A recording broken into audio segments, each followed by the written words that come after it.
Soyez toujours vous-même. Et vous pourriez entendre cela et penser, eh bien, c'est évident, c'est simple, c'est facile. Pas si le monde a son mot à dire. En fait, Emerson aurait déclaré qu'être soi-même dans un monde qui essaie constamment de faire de vous quelqu'un d'autre est le plus grand accomplissement. Ce n'est pas toujours évident, mais plutôt une érosion subtile de nous-mêmes. Peut-être pas délibérément, mais plutôt parce que nous ne prenons jamais le temps d'examiner notre reflet dans le miroir et de poser les bonnes questions. En perdant notre intentionnalité, nous finissons là où le vent nous porte. Et cela pourrait très bien être une destination qui ne nous plaira pas trop. Maintenant, cette prochaine partie vous semblera un peu triviale et insignifiante. Mais soyez indulgents avec moi, n'est-ce pas?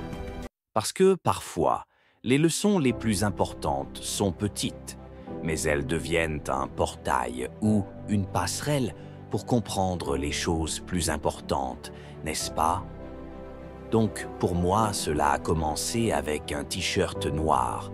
Je me rends à une réunion de groupe avec des gens formidables venus de tout le pays et du monde entier, qui font des choses différentes et aident les gens de diverses manières. Et tous, lorsque je suis entré dans la salle de conférence, portaient des vêtements de travail décontractés, ce qui est génial, sauf que je n'ai pas porté de col depuis très longtemps. J'ai fait mon podcast, enregistré des vidéos, développé mes entreprises en portant un t-shirt noir. Et c'est ainsi que je suis entré dans la pièce. Et j'ai trouvé intéressant de constater que presque immédiatement, ce dialogue intérieur a émergé. C'est comme si vous vous démarquiez maintenant. Ils vont avoir une moins bonne opinion de toi. Est-ce irrespectueux? Est-ce que cela montre que je m'en fiche, n'est-ce pas? Toutes ces choses. Et donc je suis parti ce jour-là et je me suis assis avec ces pensées. Ils m'ont dérangé, alors j'ai voulu passer du temps avec eux. Et voilà où j'ai atterri, en prenant ces mêmes points un par un. Numéro 1, s'ils ont une moins bonne opinion de moi parce que je suis moi, alors ce sera de leur faute et pas de la mienne, n'est-ce pas? Je serais heureux de mener cette bataille difficile pour gagner le respect des gens grâce à mon authenticité. Et deuxièmement, ce n'est pas irrespectueux parce que je suis heureux d'être là, fier d'être là. Je suis fier de mon apparence. Je le fais simplement à ma façon. Et troisièmement, soyez toujours vous-même. Ce qui compte, c'est la façon dont vous vous présentez. Ayez le courage de vivre d'une manière qui correspond à qui vous êtes et à ce qui est important pour vous. Et pourquoi est-ce que je dis ça? Parce que si nous pouvons saisir cette idée avec quelque chose d'aussi trivial et aussi petit qu'un t-shirt noir dans une salle de conférence, peut-être pourrons-nous ensuite l'appliquer à d'autres domaines de la vie. Plus les choses sont grandes, plus elles sont importantes. Par exemple, qui est dans cette salle au départ, n'est-ce pas? De qui nous entourons-nous? Comment passons-nous notre temps, n'est-ce pas? Il y a 2 ingrédients à cette recette. Premièrement, qui suis-je et qu'est-ce qui compte? Deuxièmement, comment puis-je me positionner pour que ce soit l'arène dans laquelle j'évolue? Parfois, nous ne le faisons pas parce que nous avons peur, mais parfois nous ne le faisons pas parce que nous ne posons jamais les bonnes questions. Lorsque vous pouvez trouver et conserver votre authenticité, vous la ressentez et les autres le ressentiront également. La question se transforme de comment puis-je me fondre dans la masse et ne pas perturber, à comment puis-je utiliser l'abondance qui m'entoure pour vivre une vie qui a du sens. Nous sommes nombreux à nous promener métaphoriquement en chemise à col, alors que ce n'est pas ce que nous sommes censés porter, n'est-ce pas? Beaucoup d'entre nous se demandent comment ne pas tout gâcher, au lieu de se demander comment obtenir ce qui m'appartient et le faire d'une manière qui compte pour moi. Soyez toujours vous-même, et plus vous vous en approchez, plus vous serez puissant. Cela signifie comprendre qui, dans votre vie, y contribue et qui y nuit. Cela signifie regarder autour de vous et vous demander « Est-ce que je fais cela pour moi ou pour les autres ?» C'est ce vieux mantra de l'avion, n'est-ce pas? vous devez d'abord mettre votre masque avant d'aider les autres. Sinon, personne ne sera sauvé. Personne n'en saisit la valeur. D'une certaine manière, la vie est une belle quête de simplicité qui consiste à distiller son monde pour en réduire l'essentiel et à repousser le reste. Car, comme les papillons de nuit attirés par la flamme, la complexité et les détails inutiles nous trouvent. Il s'accroche et devient ce que nous transportons avec nous. Il vaut mieux ne pas le lâcher, dit le cerveau reptilien. C'est ainsi que les choses sont censées se passer. C'est ce que tout le monde fait. Mais lorsque vous trouvez cette clarté, capturez-la vraiment. Oui, vous gagnez le respect des autres autour de vous dans cette salle de conférence métaphorique. Mais le plus important, c'est que vous gagnez votre propre respect. Vous appréciez davantage ce visage qui vous regarde dans le miroir.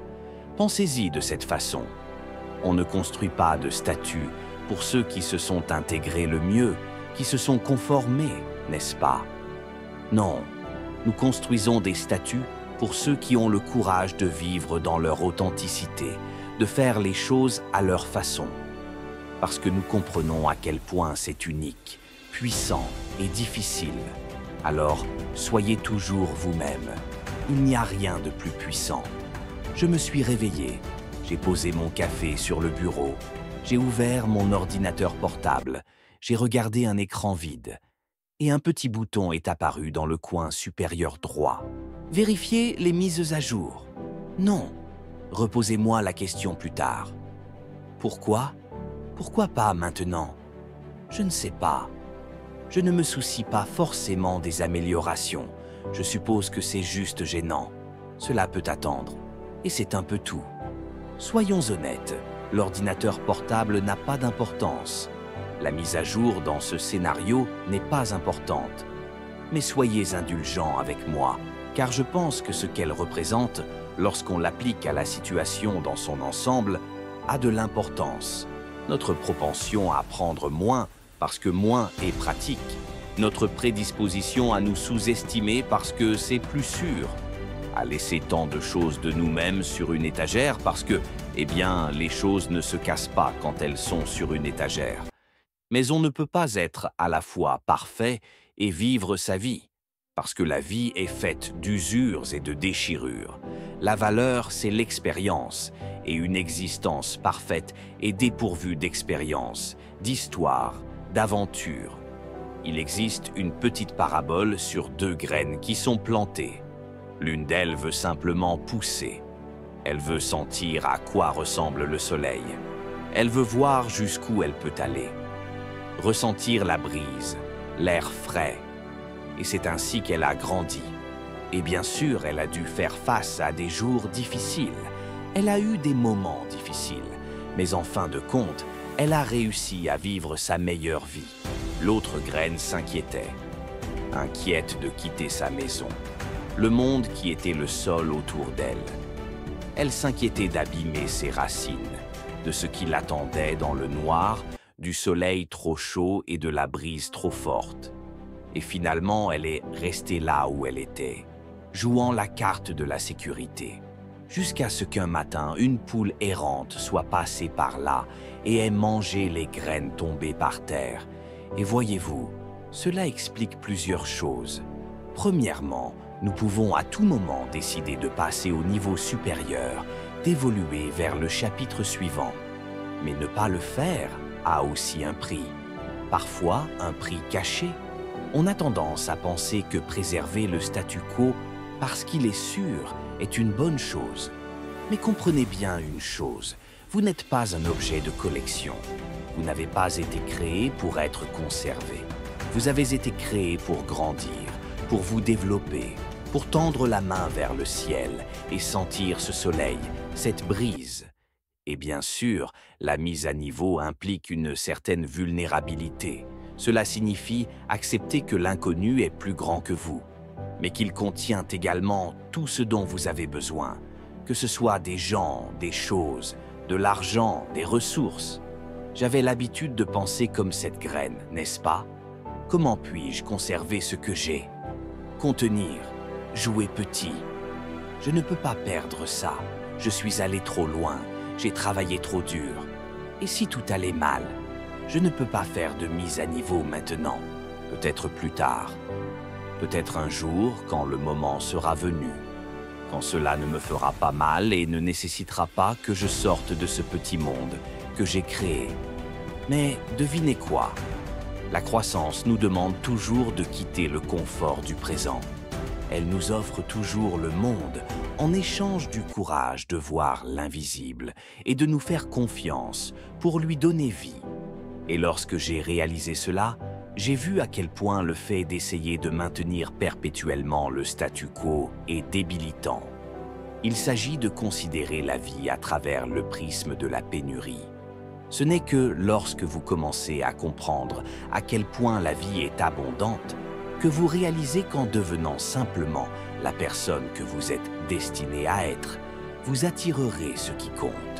Certaines choses disparaîtront et vous les laisserez derrière vous.